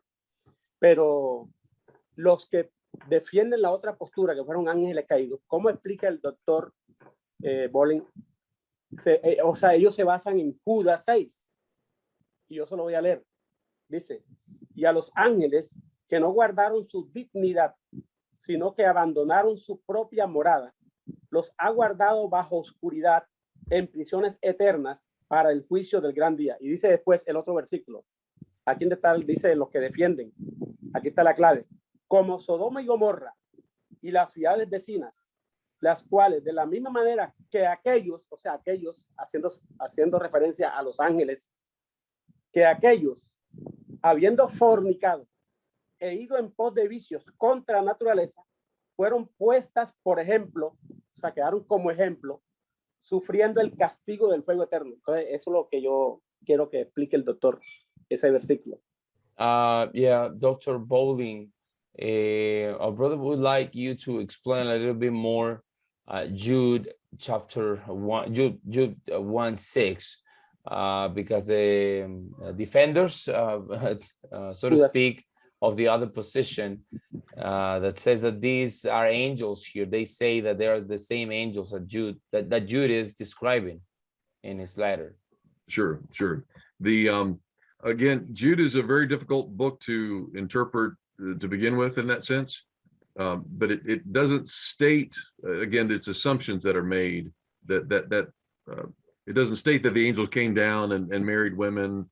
It just says that they left their position of authority and their proper dwelling, and now they're in eternal chains of gloomy darkness. So again, the very fact that Satan has entered the Garden of Eden shows he's left his proper place and has gone where he shouldn't to. You see what I'm saying? So it's not necessarily referencing particular marriage or anything of that nature.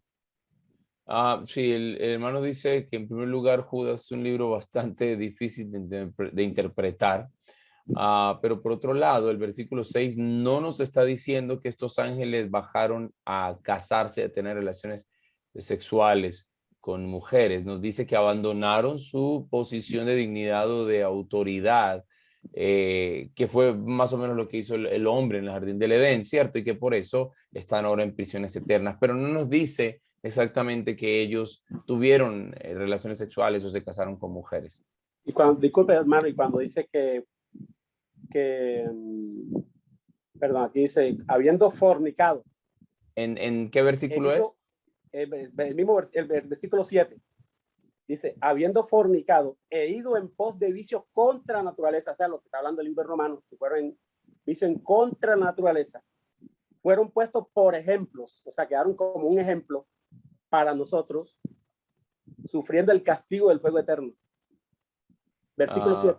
Okay, and what about verse 7, Professor, that Sure. says that there is like a reference of the angels fornicating here.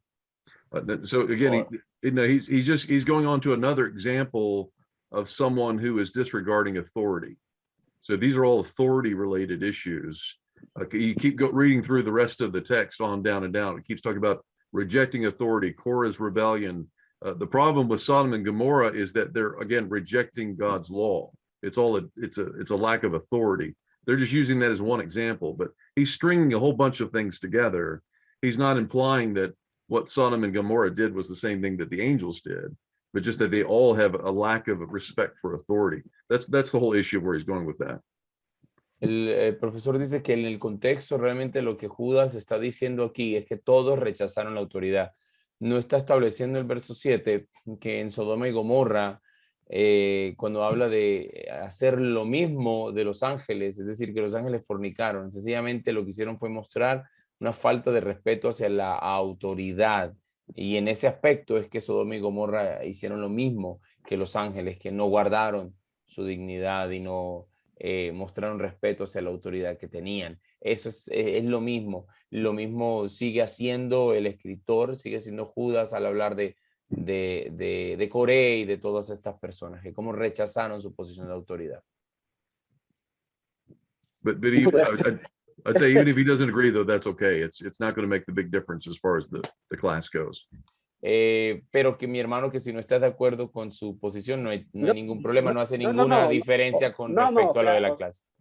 Es con respecto a lo último que usted dijo, o sea, que si se refiriera a Sodoma y Gomorra, ahí más bien es que está diciendo, como Sodoma y Gomorra y las ciudades vecinas, las cuales de la misma manera que aquellos quienes, los ángeles, que ya viene hablando del versículo anterior, el versículo 6, así como Sodoma y Gomorra hicieron lo mismo que aquellos, quienes, los ángeles, habiendo fornicado, empodrido, fueron castigados. Lo que están guardados en prisiones de oscuridad, actualmente están guardados en prisiones de oscuridad para el día del juicio. Yeah, our brother is saying that at first, when you read it at first hand, it kind of implies that the angels in Sodom and Gomorrah, they practice this fornication when you read it fast, Sure, you know, because as the same way as the angels, Sodom and Gomorrah, they fornicated in. Yeah, I'd say instead what the correlation between those two is that just as the angels are now in a gloomy dungeon, it's saying that in the same way that those who fell in Sodom and Gomorrah are also in a gloomy place under fire and judgment. So it's the issue again goes back to the fact that they both were disobedient, and there's a place for wicked people like this. They're like the devil, you know, like the demons. La correlación entre estos dos textos, o Sodoma y Gomorra y los ángeles, es que de la misma manera en que los ángeles desobedecieron, hay un lugar para juicio con ellos. De la misma manera como Sodoma y Gomorra desobedecieron a través de la fornicación y todos esos vicios, también hay un lugar de juicio para ellos. Sufren el castigo eterno, son como el diablo. Esa es la correlación que hay. Ok. Bueno, muchas gracias. Other questions? Sí, el hermano Oscar Garzón, luego sigue el hermano Orlando y la hermana Liliana, en ese orden. Buenas noches, mis hermanos, ¿cómo están? Bendiciones. Buenas noches. ¿Sí me escuchan? Sí, mi hermano, perfectamente. Adelante, Ok. hermano. En cuanto a lo que nos han enseñado, pues quería aportar algo también que, pues, donde vine, pues, nos habían enseñado a nosotros que de la relación, pues, el fruto de la relación entre los ángeles caídos y las mujeres del mundo es que daban hombres gigantes, como un nuevo linaje de gigantes. Entonces me gustaría saber esa parte ahí para aclarar, que decían de que dicen, pues, o enseñan de que, o sacan de contexto de que de ahí hay fruto hombres gigantes, y entonces le dan una serie de significados que me gustaría aclarar y aprovechar este momento. Gracias. Professor, when people say that there were this relationship between angels and women, the fruit of this relationship were giants. So would you please clarify a little bit more about why giants? Gotcha. Well, remind them I'm 6'6", so I take offense to that comment. El profesor quiere que recuerden que él mide 2 metros 5 centímetros, 2 metros y pico, entonces él se siente aludido ahí con ese comentario. So again, with everything else, the giants were still happening much later on too, after the flood, right? So if they were wiped out, why are we having giants that David's fighting later on? So clearly, if God wiped out these demon marriage relationships, why are we still having them after the flood? Una pregunta que se puede hacer es si Dios realmente destruye toda esta relación y todo este linaje de relaciones entre ángeles y mujeres, y el fruto, los gigantes, y Dios arrasa con ellos en el diluvio, ¿por qué todavía vemos más adelante gigantes, como por ejemplo con aquel con que David peleó? So again, the concept is certainly they're saying that between these people that there were giants then, but there are also giants later with other people. Just there's no rhyme or reason to it as far as that goes. But what am I trying to say? There will always be a race of men that seem to be strong and that seem to be undefeatable, and that's sort of God's whole point in showing, you know, David and Goliath. That's the whole concept. Lo que muestra esto es que siempre hay una raza humana que tiene la impresión de ser inderrotable, indestructible, y es el punto realmente que se está estableciendo en la historia de David y Goliat. Estos gigantes dan la impresión de ser demasiado fuertes, indestructibles, pero pues no es así. But for the sake of time, like I said, I'd be happy to try again later, but we have like 8-9 minutes. Let me see if I can summarize just the last bit, just so we can get through, if we can. Going on to the next point of of God distinguishing then between Shem and his brothers. So after he's distinguishing between Cain and Seth, now he's distinguishing between Shem, Ham, and Japheth. Así que el profesor quisiera detener un momentito aquí las preguntas para poder aprovechar estos últimos 9 minutos para hablar acerca de la manera en que Dios, ese sería el cuarto punto, la manera en que Dios distingue entre Sem y sus hermanos con el propósito de construir su reino. So we see Shem, his name means fame or to have a name. De hecho, el nombre Sem significa fama o tener un nombre. Whereas Ham's name means to be hot or angry. Y el nombre de su hermano, Cam, significa enojado. You say it means angry and what is? What else? Hot, easily angered. Okay. Hot, yeah. Es como fácil de enojarse, temperamental. And then Japheth's name means a simpleton or a fool. Mientras que el nombre Jafet significa tonto. So the three men sort of symbolize Ham is always sort of an enemy to God's people. He's always angry against God. Así que estos tres nombres, estas tres personas, de alguna manera representan algo. Cam está representando a alguien que está enojado contra el pueblo de Dios. Japheth is more of that simpleton fool who just goes in search of worshiping other images rather than God. Mientras que Jafet es una especie de persona tonta y necia que está buscando adorar otras criaturas e imágenes en lugar de Dios. And then Shem is God's answer to what they wanted to do at the Tower of Babel. They wanted to make a name for themselves, but God's going to give a name to Shem because they'll be his people. Mientras que Sem está representando aquella raza a la cual Dios le va a dar un nombre porque es su pueblo, en contraposición a lo que estaba ocurriendo en la Torre de Babel, el hombre dándose un nombre a sí mismo.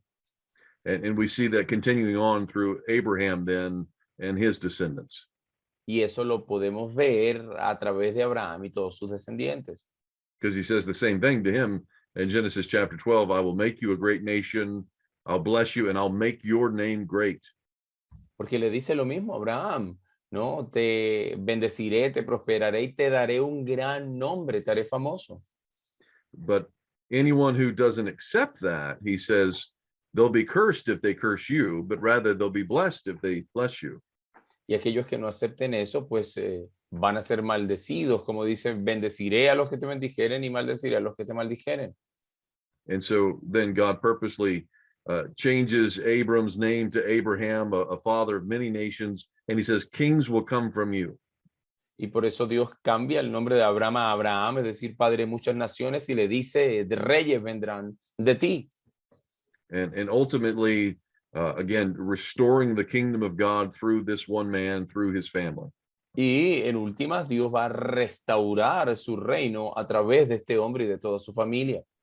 Rather than having all these men try to build up a city unto God, God's choosing one man to build his entire kingdom from. Así que en lugar de todas estas personas tratando de construir una ciudad para hacerse un nombre y un reino, ahora es Dios estableciendo su reino a través de un hombre. So there's this continual separation between the godly and the wicked based upon God's choice. Y aquí se puede seguir observando esta separación continua entre los hijos de Dios y los hijos de los hombres basado en la elección de Dios. So then we see that God chooses Isaac rather than Ishmael. Vemos como Dios elige a Isaac en lugar de Ismael. Because even though Abraham tried to bring the promise of the kingdom through his son Ishmael, that wasn't God's will. Porque aunque Abraham quiso traer las promesas del reino por medio de Ismael, esa no era la voluntad de Dios. Instead, he promises Sarai, changes her name from Sarai to Sarah, to say, you'll now be a princess. You will be a mother of kings. Y por eso Dios cambia el nombre de Sarai por Sara, diciéndole, vas a ser una princesa, madre de reyes. And then the same way that blessing then is transferred to Isaac, Isaac has that same blessing upon him. Esa misma bendición está sobre Isaac también ahora. But then when he has two sons, again, there's a separation between Jacob and Esau.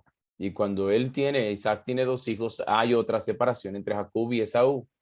And again, Isaac says to Jacob, those who curse you, they'll be cursed. Those who bless you, they'll be blessed.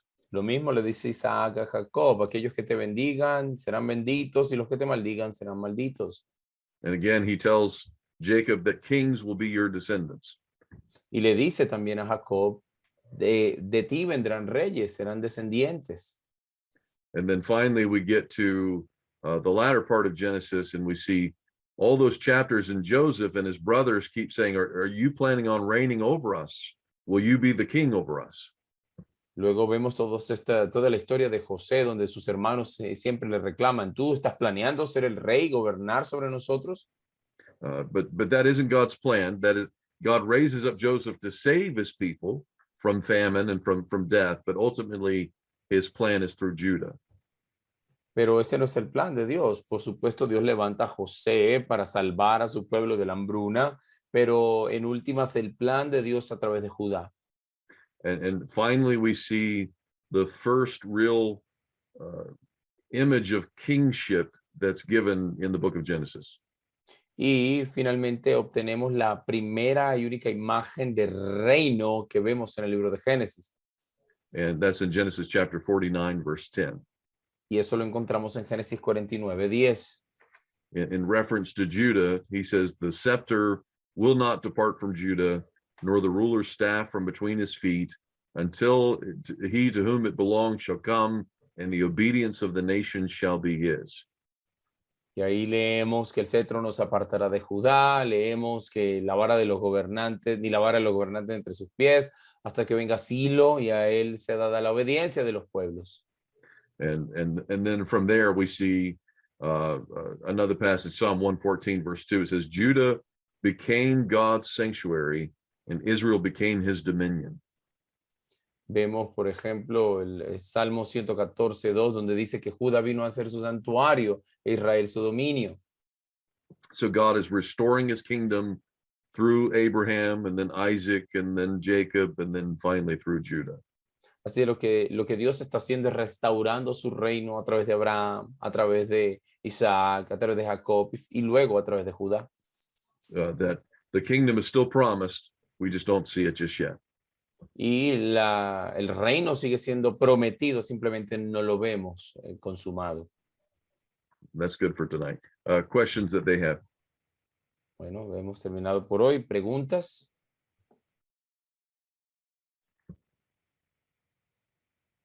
El hermano Oscar y luego el hermano Álvaro. Adelante, hermano Oscar.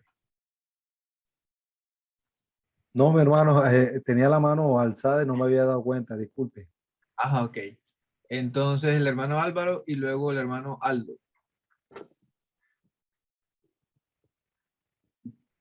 Muchas gracias, hermano. ¿Me escuchan? Sí, señor. Sí. Como quiera que se está haciendo énfasis en el reino, la pregunta va encaminada a la realidad actual que se vive de manera global y son los efectos que ha producido el coronavirus, que no tiene edades, no tiene raza, no, es decir, arrasa con todo lo que encuentra. Y es una manera del hombre de experimentar su impotencia. Entonces, ¿será que podemos decir ante esta realidad actual, como le dijo Daniel al rey, eso era para que supiera que el cielo gobernaba, el cielo gobierna?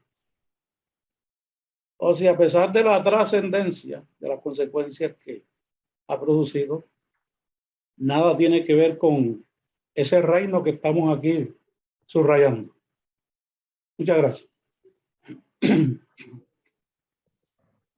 Hermano Álvaro, qué pena, yo no entendí muy bien la pregunta. Bueno, se la voy a como dicen por acá en nuestra No. tierra, ¿no? No entendí bien cuál es la pregunta en sí. Palabras más, palabras menos. ¿Será que ante la situación real del coronavirus que ha afectado a toda la humanidad, podemos decir como Daniel, que esta es una confirmación de que el cielo gobierna? Okay. Professor, our brother is talking about the situation of this pandemia, of this COVID, and how has impacted and damaged a lot of people around the world. So the question is, can we say that this situation with this virus is a signal that heaven still reigns?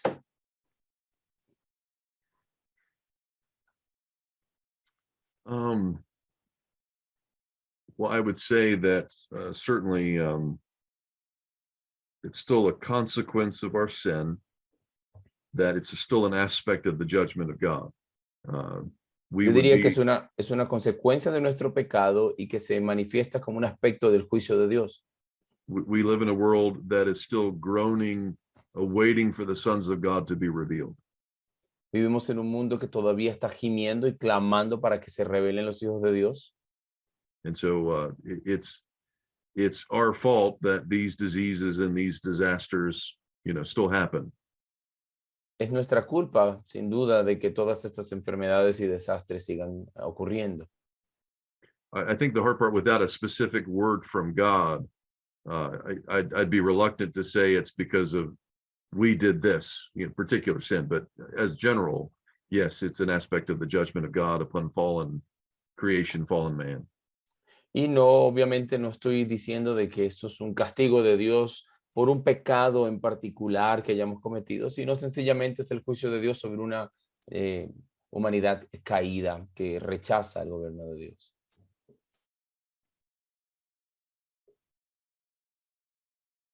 Sí, el hermano Aldo. Sí, el hermano Aldo, y finalizamos por hoy.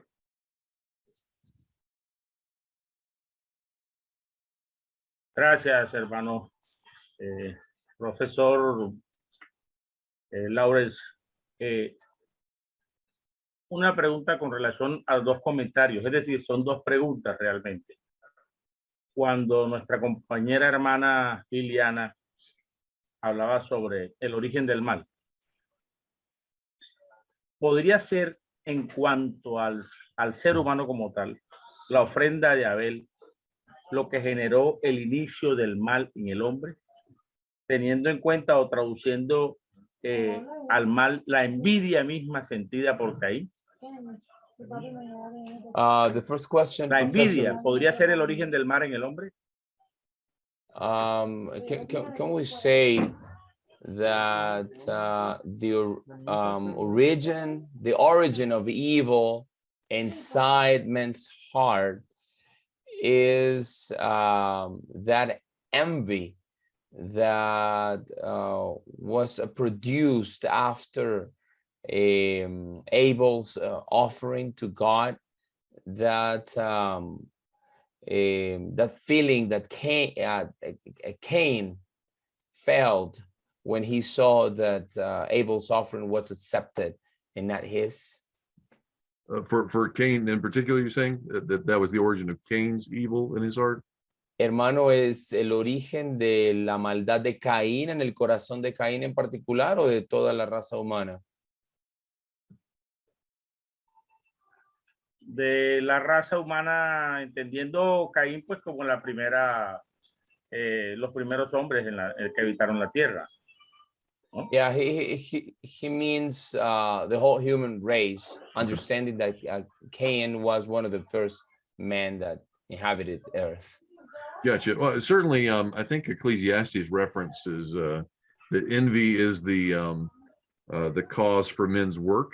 They're trying to get farther along than someone else. I forget the exact reference, but I do think the author of Ecclesiastes states that. But I'd also say it doesn't always have to be that particular sin, because obviously in Adam and Eve's case, it wasn't that they envied someone else, but rather that they wanted to be their own God. And I think, to me, I think that's ultimately the cause of anything. It's me living according to my own rule, regardless of what God wants. But I think envy is fleshed out from that as one of the sins. Sin duda alguna, la envidia, como lo menciona la escritura Eclesiastés, ¿no? De hecho, una de las razones por las cuales el hombre quiere trabajar más y más tratando de superar a su vecino. Sin embargo, yo pienso que el pecado realmente de la raza humana es querer convertirse en su propio Dios, negando la autoridad del verdadero Dios. Y la envidia, por lo tanto, surge a partir de ahí, puesto que en Adán y Eva, ellos no estaban envidiando a otra persona en particular, lo que querían ser es igual a Dios. Thank you. La segunda pregunta, con relación al comentario del hermano Gaspar. En cuanto a la fornicación,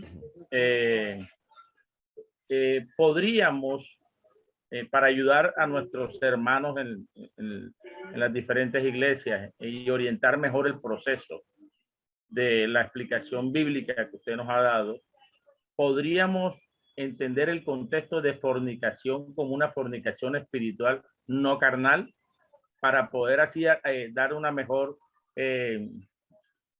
ilustración a nuestros hermanos, y no generalizar en cuanto a que los ángeles caídos fornicaron con las mujeres. Podríamos hablar de una fornicación en un contexto fornicación espiritual y no carnal. The other question, Professor, is about Jude 1, 6, and 7.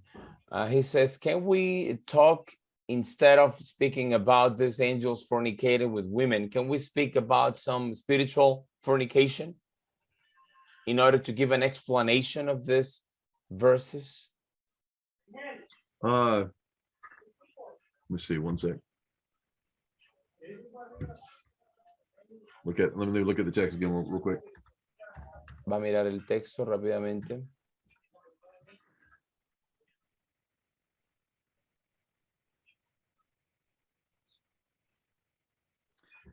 So again, I'd say that so the issue with sexual immorality, and particularly homosexuality, is not accepting God's rule, as well as not accepting who God has made us to be. So it's the reason why homosexuality is always seen as an egregious sin is because it's not just rejecting God's rule, but it's rejecting the very person that God has made me to be, that I'm rejecting his order altogether.